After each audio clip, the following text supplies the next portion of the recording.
A biblical perspective on life, culture and current events. This is 2020 on Vision. Rob Norman is the ACL State Director in Queensland. Rob, a special welcome back to you to 2020. Thanks, Neil. Always good to chat, mate. And I know there's a lot to get through today with this bill. So, it's been a big week. You know, I don't want to rush us through this. There's so many things we can talk about. But this one passed in the Queensland Parliament just last week. It's called the Respect at Work and Other Matters Amendment Bill 2024, and it sounds fairly innocent on the face of it, but give us your overall impression here. What does this mean? Yeah, this bill, Neil, it's repressive. So it's basically it's going to stop people from speaking out. It's going to actually limit the way people can share their faith, whether that is actual, in other words, it intimidates people, or whether it's real, in fact. People will be dragged before the Queensland Human Rights Commission. Ultimately, it will end in court. So it is a very bad bill. It's repressive, and it definitely dampens freedom of speech and, importantly, freedom of expression of religion. So it's the expression of religion that's the important thing there. Okay, now this is an important bill because it was, it had lots of the provisions of what was an anti-discrimination bill, and some listeners might recall us talking about this just of recent times, and even talking about what you might have called a minor victory, that the bill was sort of put on hold. Hey, it's an election year. The Queensland government, the Stephen Miles government, wouldn't be wanting to pick a fight with churches because there's an election coming. And all of a sudden, the provisions from that anti-discrimination bill reappear in this other bill called the Respect at Work and Other Matters Amendment Bill. Another way, let's just give us another name and just push it through the Parliament. Is that the way it looks to you? That's definitely the way it looks, Neil. And look, it does contain some provisions we're looking for, and some of them are quite valid. But as we've seen with this government over the past term, they tend to lump a whole of bad stuff in with a whole bunch of good stuff. They've used omnibus bills to do that, and this bill actually resembles one of those omnibus bills. So it picks up a number of workplace practices that involve sexual abuse, which, for instance, everybody would agree is wrong. So that provision is in the bill. But then it's picked up as you said, the failed anti-discrimination bill that was put up by the Queensland Human Rights Commission, which was actually commissioned by the Labor Party. So that was shelved, as you said, pretty much because there was so much pushback from religious leaders and the ACL and other groups. Packaged it, bill. So yeah, that's exactly what's happened. Okay, now you're describing this as a very dangerous bill, openly attacking religious freedoms and freedom of speech. I wonder if we can take some time to understand what you mean by saying this is a very dangerous bill. And I'm not sure whether other states even have gone this far as what the state of Queensland is now pushing here. Give us your impressions here. Where do we start if we're just unpacking this for listeners to understand just how dangerous this bill is that we might say has already passed now in the Queensland Parliament? Yeah, correct. Look, there's not too much doubt, Neil, that this is the worst of anti-discrimination bills that we've seen in Australia.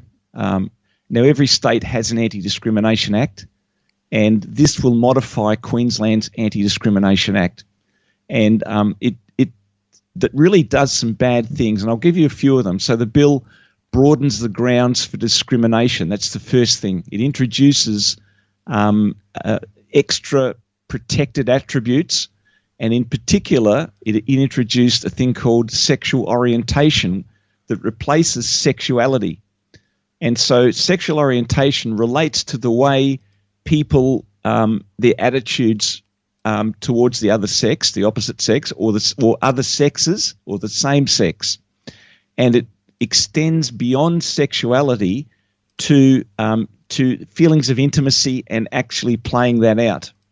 And so the addition of sexual orientation is an important one. Secondly, the bill introduces a positive duty on all employers. So what that means, Neil, is that every person who employs someone in Queensland, including churches and schools, Christian schools, will have to have a positive duty that requires all employers to ensure that diversity, equity, and identity are basically indoctrinated into their employees. They need to be taught how not to discriminate against the protected attributes. Rob, let's just pick up on some of these things here. So sexual orientation becomes a protected attribute, and that's in every workplace. It's on every school. Is that the way we think of this? And so when it's a protected attribute, then anything that appears to be contrary to that appreciation of that sexual orientation then is something that can hurt someone's feelings, and someone can be offended by, and therefore they'll be able to take some sort of lawfare complaint against the person that they feel offended by. Is that the way that looks? Yeah, pretty much. So you won't be able to just be neutral when it comes to sexual orientation. We'll now have to celebrate those things and promote them as if they were normal. So they will be normalized, in other words. For instance, if a pastor preaches that sex is sinful outside of marriage, and that marriage is the exclusive union of a man and a woman to the exclusion of all others, entered into for life, which incidentally used to be part of the monotum of marriage. If that happened, then persons listening to that sermon could be offended by it, and could then go to the Queensland Human Rights Commission and lodge a complaint, and that could then be escalated right through to, as you say, a lawfare situation. So all the time there, the legal meter is running, and it's obviously costing churches, employers, schools, and individuals money while it's happening. Now, the only winners in this, Neil, is the Human Rights Commission. And what we'll see is that their current employment level of 55 employees, according to their website, we see that blowing out. That's going to double or triple. We'll end up with a massive bureaucracy because these cases will increase. There's more to say, a number of different points too that are introduced into Queensland, and they've been passed in the Queensland Parliament. But how do we understand here, and just putting listeners in the right context, because you might be thinking, oh, these are just goodwill. These, have, in a sense, that they're well-meaning legislation that are going to protect various ones who are vulnerable in the community. How do you actually understand that perhaps that the church is actually a direct target of this? Because, we know that the church is not going to change. It doesn't matter what denomination you come from. You're going to be talking about marriage between a man and a woman, and that's what a biblical foundation is. So is there something special we need to be concerned about, that there appears to be having the church in its focus, in its sights, that's happened in Queensland?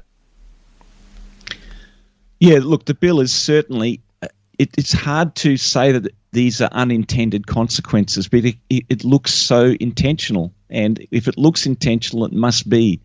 So at the end of the day, what we're seeing is that churches now will need to be very careful what they're saying. For instance, whatever's preached, whatever's posted on Facebook, even places that are deemed not to be public, if the message goes out from there in a public way, then those workplaces are responsible. They will then need to explain their actions. And so, this is incredibly repressive. It reminds me, Neil, of communist China, because basically we're being gagged. It lowers the threshold of vilification. So vilification now comes when you offend somebody, or whether you are seen to be reviling or hating somebody, even if that's the farthest thing from the truth.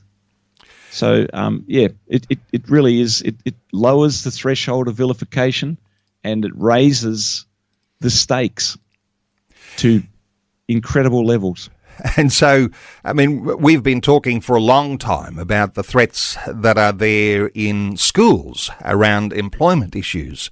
This takes the whole issue to a whole new level, where you say that even what is preached in church, someone's going to be offended when there is some sort of preaching or teaching that actually identifies a biblical view of marriage, and there could be all sorts of ramifications for churches, but into the workplace too, those water cooler conversations, those light remarks that you might have around the office. These are also included in this legislation. That's right. So whereas the legislation used to say that if someone incites hatred, that they should be prosecuted, and we probably all agree with that, the new act will say if it's likely to incite hatred, contempt, or ridicule based on a protected attribute, then there's a problem. So that word likely introduces incredible uncertainty. People won't know what they can say, what they can't say, and really that will only be tested when it goes to the Human Rights Commission. And then there'll be a rollout of these cases, because there are activists waiting, Neil, for this to be passed, so that they can actually plant themselves in churches, in workplaces, and then test the legislation. We know that's going to happen. It's happened before. There is a long list of case history where that has happened. So the government has allowed ammunition in the weapons that the activists might use to take down any comment that is coming from Christian leaders. And it could be from any Christian person and someone who's even in a workplace situation. Hey, what about these words, public act? And as I understand it, this also overflows into what people are communicating online. That's right. Yep. So there's a new clause, 124B of the Anti-Discrimination Act, redefines what a public act is, and it'll include social media. So any form of communication, speaking, writing, or displaying notice of recorded material. So a podcast, a video cast, anything like that goes to the internet will come under the scrutiny of this act if it's played in Queensland. And it's just, we've never seen this sort of thing before, Neil. It's crazy stuff. We're in crazy territory, unfortunately. You mentioned the Queensland Human Rights Commission and the fact that that's now going to be needing to be enlarged, because you're anticipating that the number of complaints is going to just increase dramatically. Around the thought of hostile work environments, what does all this mean? Because this is something that, in every workplace, there are going to be people needing to make sure that, everyone's looking out for every word that any loose words could actually be used against them. Yeah, and again, this is not speculation. So the bill actually says that very clearly. The bill confers greater powers to the Queensland Human Rights Commission. So they'll have the power to investigate, to effectively audit businesses, churches, and schools. They can enter the premises. The explanatory notes to the bill, let me read this, Neil. It comes straight from the explanatory notes.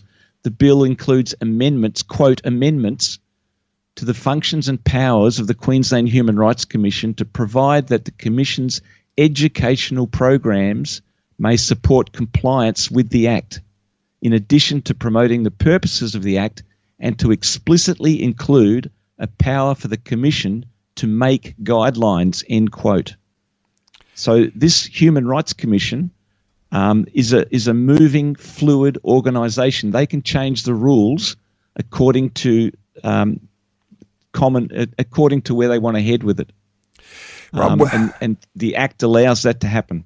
We might all like to think that the people who man the Queensland Human Rights Commission and they probably wouldn't even like that expression, manning the commission, but those who are in charge in the Queensland Human Rights Commission, we might like to think that these are level-headed, fair, and people who would be looking to protect the society in Queensland. But what sort of, there's a reputation for the Queensland Human Rights Commission around activists who've become involved in the whole process. Is that something that's, worthy of comment? Has it been attractive to activists because this has all of a sudden become the weaponising that's needed to actually silence the church? Yeah, well, it sounds very official, doesn't it? The Queensland Human Rights Commission. And when people hear that, it has a ring of authority about it, obviously. But what it really is this is a group of unelected bureaucrats. And these organisations, Neil, become a honeypot for activists and people that have interests in these particular areas. And so we should be very concerned about that. People are going to be attracted to it that have an interest in what we're talking about. So, and they have incredible powers. And so it's almost unbelievable to so many who will be listening in saying, how could it get to this point? And this is the state of Queensland, repressing Christian theological thought and speech. As soon as you start to say, God created them male and female, that Jesus actually endorses marriage, that a man will leave his mother and father and be united to his wife, and the two will become one flesh. As soon as you start to flesh out the obvious and undeniable truths of the biblical scripture, then you're going to be contravening the law. People won't be able to believe that. I mean, you must have lots of conversations, and people are completely ignorant of this attack that's coming against the church. It is unbelievable. It really is. In effect, it means the state becomes the arbiter of good and bad theology. Others are deciding which theology is acceptable, what scriptures can be read and what can't be. And look, like we said before, Neil, we'll only know this when it's put to the test. So the legislation framework is there now, and as soon as someone tests it, then we're going to know how that will be interpreted. But the act will be very subjective. The objective nature of it disappears, and it comes down to whether people are offended or likely to be offended. So it's extremely subjective. But yeah, you're right. A plain reading of Romans 1 could particularly cause offence. There are many parts of Scripture that offend even the righteous. So, that's the way Scripture's designed. I think that's the way Jesus preached. And I would really encourage Christians not to be frightened of this, because we have to stick to our line. We can't modify the gospel. But yeah, it's very scary. We might be then thinking, well, what do you do? Well, there's been all sorts of campaigns and initiatives that you've led now for a long time. I've invited people to have their say and to stand against some of these sorts of laws. And I mentioned that's what we considered a minor win when that earlier bill got put aside. There is an election coming in Queensland. We might all say, well, we're all empowered to vote. But is there any sort of light from the opposition? Is the opposition saying, we're going to repeal these things? Is the opposition saying anything about this? This seems to have gone under the radar. What are your thoughts about the coming times? What do we do from here? Can you rely on the opposition in Queensland, or are they just spineless? Well, there is some encouragement, Neil. When this bill went to the committee, the LNP did issue a statement of reservation, and they addressed the issues that we've spoken about this morning. And so part of my job now, and part of the job of other people that are lobbying the government, in fact, every one of us, is that we can now say, you've made a statement of reservation on the bill. We expect you to repeal those parts of the Act after the election that relate to your reservations. And so we have a strong case. Now, the LNP are being very disciplined on their four-pillar policy leading into the election. It's very unlikely that they'll speak about this publicly, that statement of reservation does give us a foothold to actually lobby the government post-election if the LNP is elected and becomes the new government. Some are saying the Miles government has seen the writing on the wall and they don't expect to win the upcoming Queensland election. So why not push through abominable laws like this just before going to the election? Is that a way of thinking about why they might have pushed this through last week? Yeah, and I've heard that version going around, Neil. Maybe there is some truth in that. It's hard to imagine a government that would ram through bills knowing that it's going to cost them seats. I do believe that it will cost them seats. I think the lack of respect for the Christian community, the religious community in general, actually, has been appalling. And I expect that at least part of the landslide that we might see happen at the election will come back to issues like this. I've been to 7 inquiries this year, Neil, parliamentary inquiries that have been swept through, bills been swept through by this government that have been, I think, direct attacks against Christian morality. And we're all promised 50-cent fares and lower power bills, or all sorts of money going to offset power bills, cost of living crisis. These things are important. Lower car registration. Those sorts of things are being promised in Queensland, and yet none of these important issues that criminalise Christian faith are actually getting any sort of substance in coverage, and we're not even hearing anything firm coming from the opposition. So it doesn't make you feel good about where the state of Queensland is going, and as you say, this is something now puts Queensland as leader in the downward spiral in morality. That's really, really challenging. Rob, I know that listeners will be able to get some sort of insight when they go to the ACL website. You'll have some resources there to be able to inform listeners. And, of course, the challenge will be when you're, I guess, talking with, particularly in the state of Queensland, your local member in the lead up to the state election, that there might be some things you can ask, and whether they're on the Labor side or the LNP side, talking about repeal. Repeal is a very important word, undoubtedly, when it comes to these sorts of laws. Rob Norman is the ACL State Director in Queensland. The ACL website is acl.org.au. acl.org.au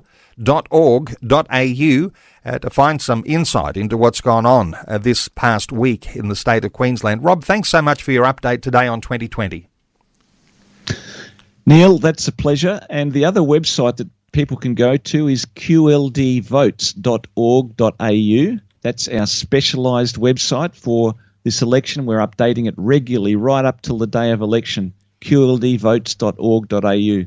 But thanks, Neil, for having me on. Really appreciate it. Yes, and no doubt we'll be talking about this as one of those things that are going to the election, and how people will think about being a Christian and understanding what that means when you're actually casting your vote, looking at policies. Rob Norman, thanks so much for being with us today on 2020. Thanks, Neil. Thanks for taking time to listen to this audio on demand from Vision Christian Media. To find out more about us, go to vision.org.au.